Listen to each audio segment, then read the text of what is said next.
First, in order to construct a value loop, a platform needs 4 different capabilities. The first one is called inference engine. The inference engine is ability to figure out what a user is doing now, what status that user is currently. This smartwatch recognizes that I am standing, I am walking, I'm sleeping, right? Now, the latest one is not only detecting that I'm sleeping, but also what state of my sleep is. REM sleep, deep sleep, light sleep, or awakened, right? Spotify is trying to figure out which mood I am in. And also it is trying to figure out which playlist, whether podcast or music, I may want to play, when I go to the app. Figuring out what a user is doing in terms of action is one thing, but why users are doing what they're doing is even more difficult and important task. So again, this is not about inferring what I do, but inferring why I do what I do. But then you want to understand what users are likely to do next. This is a prediction engine. A, it is based on past behavior, and B, it is based on the coherence in terms of what makes sense. And the coherence can come from social rules and norms, institutional rules, and then material constraints. In order for me to leave a room, I first need to enter the room. You cannot leave the room without entering that room first.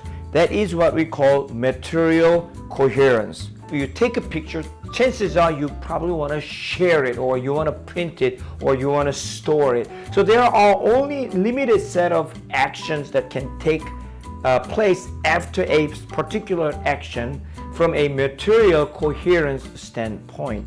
So making prediction is not that difficult, particularly the what you're trying to predict is not what's going to happen in next year, but what this person is likely to do next and next and next. You're only trying to figure out what is next action. That's all you need to understand.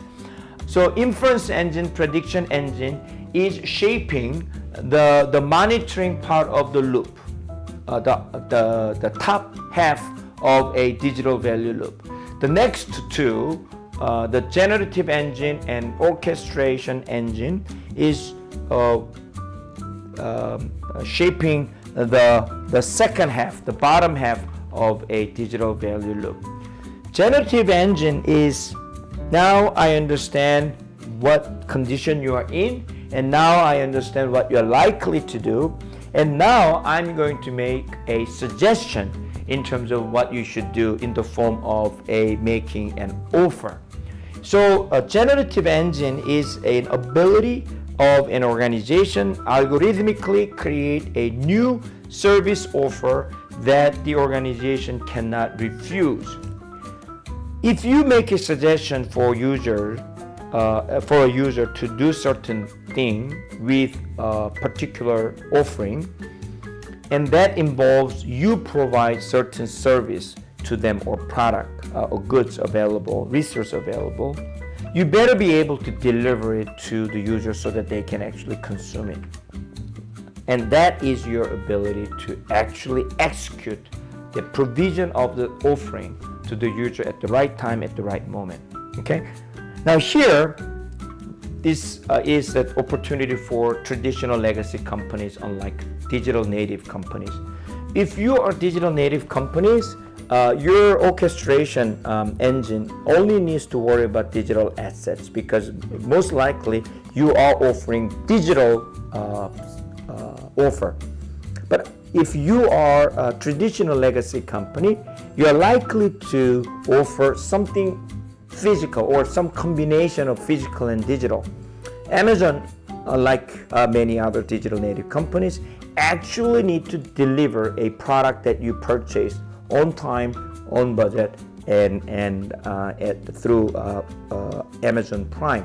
Uber needs to deliver a car at your doorstep, so that you can actually get moving. So these are all mobilization of a physical assets that you do not necessarily own in order to fulfill the promise that you made through generative engine, right? So that by having that orchestration engine, you are actually completing the cycle of entire value loop.